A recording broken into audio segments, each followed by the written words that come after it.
Shalom, giving all praises, honor, and glory to the Heavenly Father and His only begotten Son, Yahweh, Bahashim, Yahweh Shai, Bahashim, Ruka HaKadash. Double honors and respect to our apostles and elders, a great millstone, who rule well and taught us His truth. I would also like to say peace and salutations to the Lord's elect, the hopeful elect, and the 1/3. This is Brother Salah. All right, and today we're gonna do a quick video update on the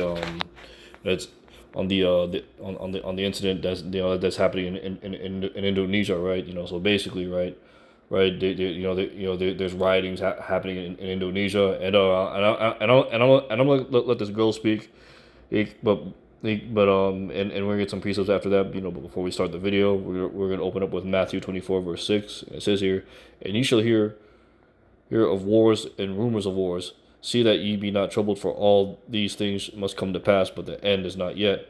Right? This is Yahweh Shai speaking in the red letter. Right, and we are in the midst or in the beginning of Jacob's trouble, right? It just hasn't popped off fully, right? Jacob's trouble, it will pop off fully, once the dollar collapses, man. That's why you see Caesar Nero, aka DJT, man. He's deploying all these troops, the National Guard, around these major cities, because the end of Babylon is imminent, man. Like it's manifest, man. And we're at the end, man. The Wadi Yao Bashim Yao Shai, that we're about to get out of here, right? So so with that being said, right, we're gonna get the copyright disclaimer before we play the video. It says here, disclaimer. Slocky little load. All right, disclaimer. Copyright disclaimer under Section 107 of the Copyright Act of 1976. Allowance is made for fair use for purposes such as criticism, comment, news reporting, teaching, scholarship, education, and research. Fair use is a use permitted by copyright statute that might otherwise be infringing. Alright, so with that out of the way, we're going to play the video. Do you know what's happening in Indonesia? You might have seen pictures of buildings and other stuff getting set on fire there. TikTok Live and Instagram Live have been shut down, public CCTVs are getting turned off, and videos capturing police brutality are getting removed online. You might remember reports of the government trying to ban the One Piece flag as a resistance symbol, but the latest round of protests were triggered by a proposed monthly housing allowance for all members of parliament, over 500 of them, and the amount is 10 times the monthly minimum wage there. So say you are where I am in Vancouver, where the monthly minimum wage is about $3,000. Now imagine your whole corrupt parliament wants to give each of themselves $30,000 a monthly bonus on top of their existing wages. And imagine the kids of politicians regularly gloating on social media about their foreign vacations and luxuries, while regular people are living in cramped apartments, struggling to even afford food. Naturally, this sparked mass demonstrations across the country. During one of these protests, the night of August 28th, the police ran an armored vehicle over a 21-year-old delivery driver named Afan Kurniawan, who wasn't even there as a protester. He was just trying to do his job and make a food delivery. This sparked even wider protests the following day, with one member of parliament's house getting raided and looted while he fled to Singapore. And by the way, this is just one of his 17 houses. Other MPs' houses were looted as well, but these instances started looking suspicious because they happened too easily and looked too organized. And one night, there was quite a lot of arson, especially against bus stations. But that doesn't make sense as a target for protesters, because you know who uses public transport?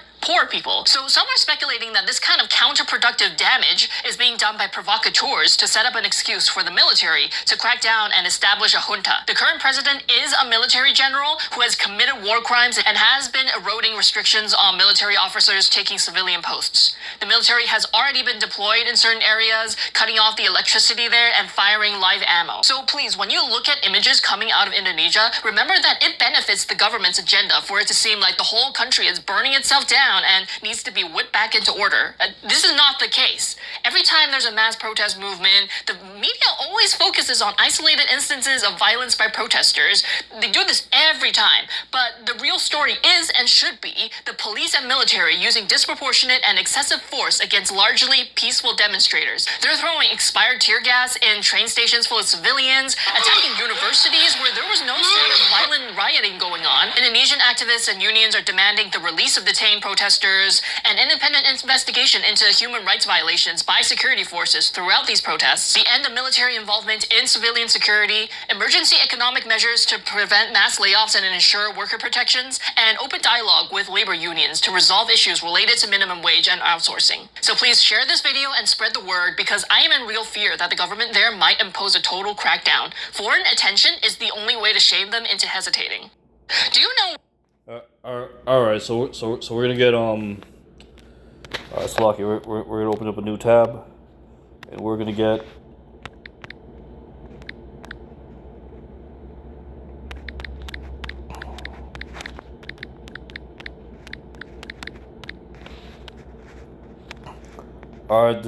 Alright, this is the book of 2nd Ezra, chapter 15, verse 16. For there shall be sedition among men, and invading one another. They shall not regard their kings nor princes, and the course of their actions shall stand in their power. And yeah, that's what you're seeing right now, man. These governments, not just here in Babylon the Great, but worldwide, man, they want to instill martial law and want that chaos, because eventually, man, these wicked elites, man, they're puppets, that have been bought out by Esau, namely Amalek, right? And all of this is leading up to the MOTB, man, and the MOTB, man. This goes to show you that the MOTB is not just going to happen here in Babylon the Great, aka America. No, the MOTB, Jacob's trouble, is going to be worldwide, man. And it's not only you Jakes, you so-called Negroes, Latinos, Native Americans, man, that are in trouble, but everyone, man, you Israelite foreigners scattered among the heathen that look like the heathen, but your seed line goes back to Abraham, Isaac, and Jacob, who the covenant and blessing and salvation is only meant for, or who the kingdom of heaven is only meant for, but only the elect are going to receive that first glory, being joint heirs with the house, starting with 144,000, 12,000 from each tribe. Yeah, man. Yeah, Jacob's trouble is going to affect everyone, man. But like I said, and as the scriptures say, only the elect are going to make it out of this hellhole, man. Yeah, and again, man,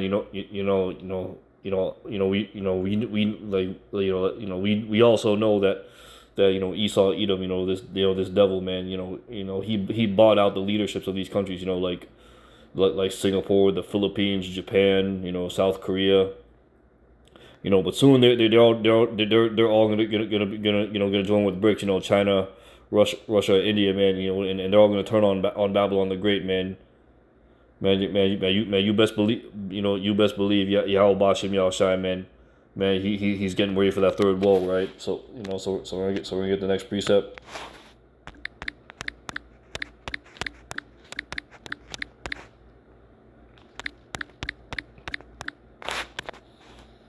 This is the book of 2 Corinthians, chapter 2, verse 11. It says here, "Least Satan should get an advantage of us, for we are not ignorant of his devices," right? And you notice how that Moabite, I don't know if she's a Moabite or if she's a Jake or whatever, but you've noticed that she said it was a general or a military general that's the leader of Singapore, right? And you could probably guess that he was a puppet set up by these wicked elites, so they could and eventually buy out all the resources, right? And notice how she said, the government officials, they gave themselves basically they basically gave themselves a pay bonus on top of all the other pays, right? These wicked elites, these government officials worldwide, they're hogging up all the wealth, right? Because they're getting ready to instill that that MOTB, that mark of the beast, that charagma, that micro C hip, man. I'm telling you, Jake's worldwide, man. Those in Southeast Asia or amongst the Moabites or the Japhites or the Ammonites, or in Europe, the Edomites or in the land of Ham. Man, I'm telling you, Jacob's trouble is going to be worldwide, man. And you know what? Let's get that, to prove the point.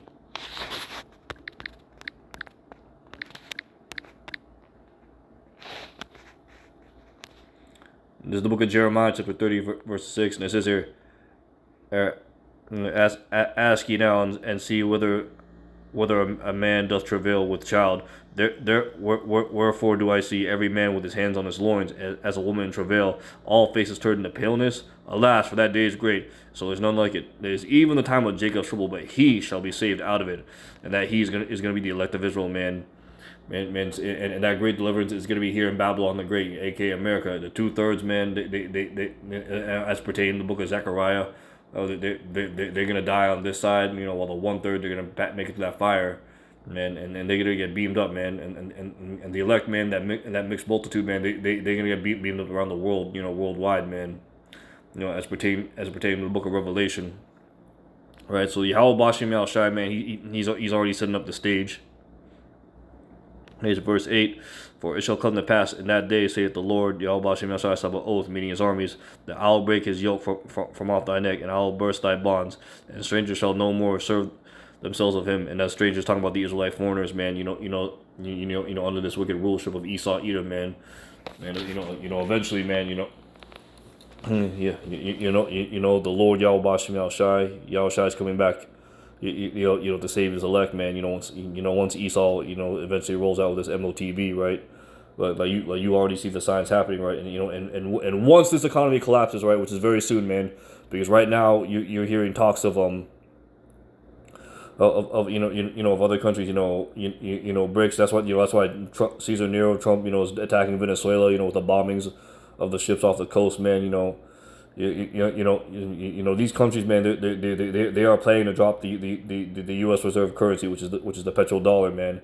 And eventually, once these countries do that and start dealing with the Chinese yuan, then that's when the economic crash is going to happen. That's when people are going to riot, man. And then eventually, that's when martial law is going to step in and unleash that MOTB. So we're really close, brothers and sisters. We almost there. Stay prayed up. Stay in repentance, man. Because the kingdom of heaven's at hand. All right, so I'm gonna get another precept.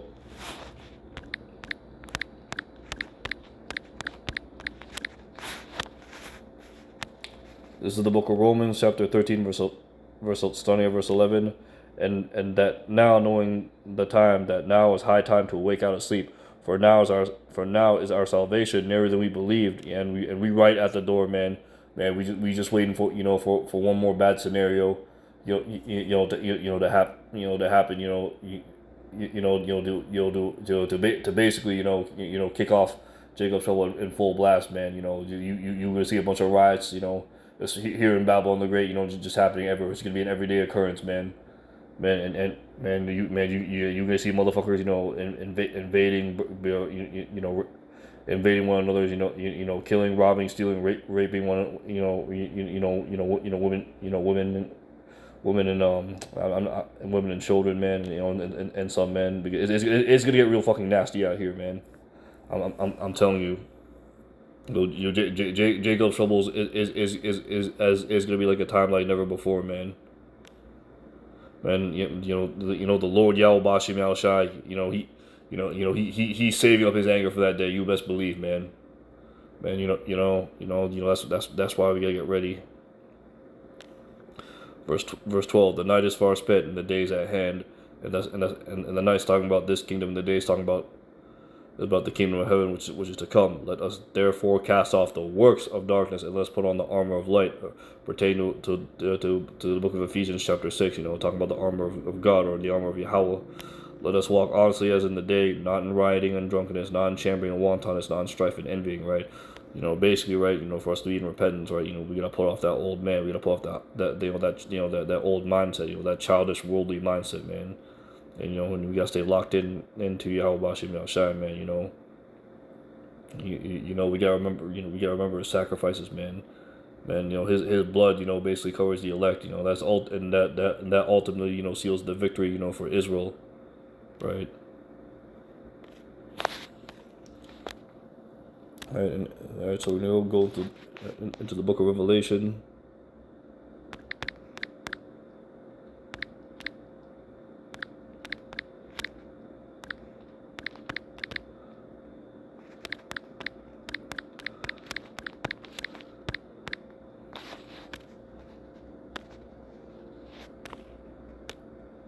Revelation chapter 12, and we're going to start at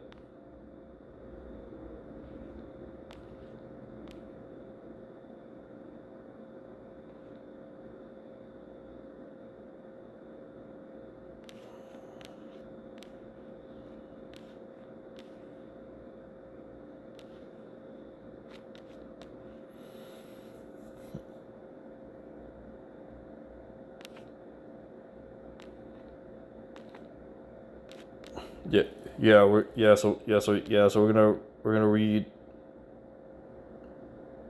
We're gonna read. It, yeah, we can start at verse 7. Revelation chapter 12, starting at verse 7, and it says here, and there was war in heaven. Michael and his angels fought against the dragon, and the dragon fought and his angels, right? So Michael, the archangel Michael Allah, man, and the angels, with the Yahushua and the elect 144,000, man, they're fighting against Esau, man, the dragon, who we know the dragon is the revival of the Roman Empire, Esau's beast system, man. And prevailed not, neither was their place found any more in heaven. And the great dragon was cast out, that old serpent called the devil and Satan, which deceiveth the whole world. He was cast out into the earth, and his angels were cast out with him. All right, so this is the fall of Esau's rulership, man. Esau was originally that serpent in the garden. That wicked lineage, right? He was originally the serpent. Then he died. The serpent died and became and came back as Cain. Then after the flood, once Cain disappeared, he came back as Esau, man. And that's that evil serpent lineage, man. If you go back to the word serpent, it goes back. It goes into the it traces all the way back to the word nahash, which means a diviner, one who observes times, or is an enchanter, right? Basically a sorcerer or a warlock, roughly paraphrasing, man. And we call this man the devil is because Esau, man, he likes to accuse, he likes the slander, he likes to make Jake look bad. And whenever you try to rebuke him, he tries to deflect the argument. He'll try to make you look bad. Try to destroy the argument with some bullshit, man. Gaslight, right? Try to manipulate or spin the argument however he sees it. But all that's coming to naught, man. This devil is being confounded through the spirit and power of Yahweh Bashem Yahushai, man. This devil's losing, man, and now we're seeing it. We are seeing this devil at the end of his kingdom, right? All right, verse 10. And I heard a loud voice saying in heaven, now is come salvation and strength and the kingdom of our God and the power of his Hamashiach. For the accused of our brethren is cast down, which accused them before our God day and night. And yeah, man, us brothers that are in this truth, man, we can be numbered amongst the transgressors, just like Yahweh Shai, man. We know what the scripture says, roughly paraphrasing, the servant is not greater than his master, man. Let's get that so I don't butcher it.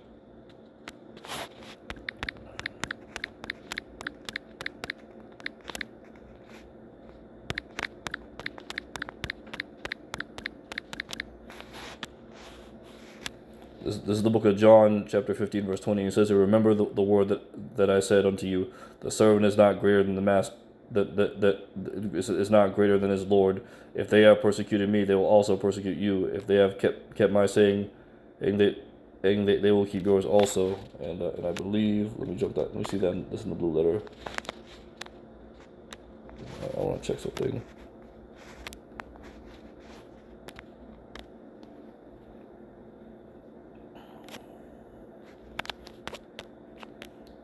Yeah. This is Yahweh Shai speaking, man. This is the Yahweh Shai speaking to his disciples, man. He's basically saying, if the Lord had to suffer, through all this, man, we got to suffer the same thing, man. If the Lord, was falsely accused, man, get ready to be falsely accused, man. Esau got his AI, man. He can make it look like, we'll say certain things. He'll accuse us for what being like, PDF files or grapists or whatever, man.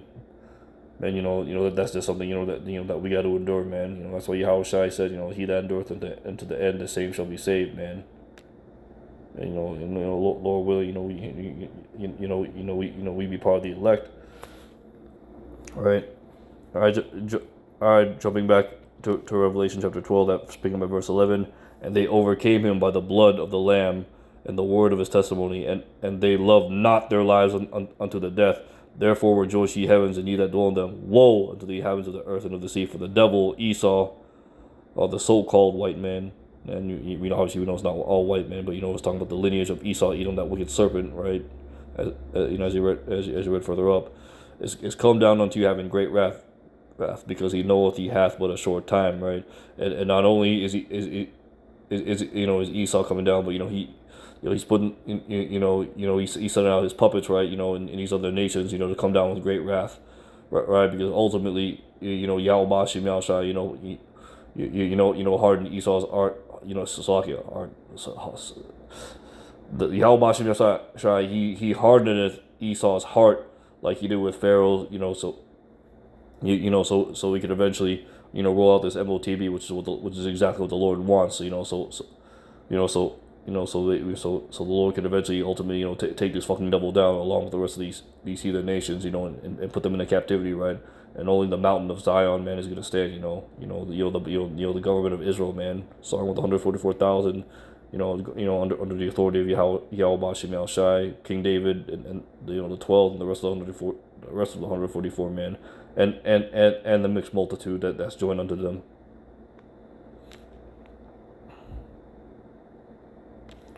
Hey, all right. So we're gonna end off the lesson there. Hope this lesson was edifying.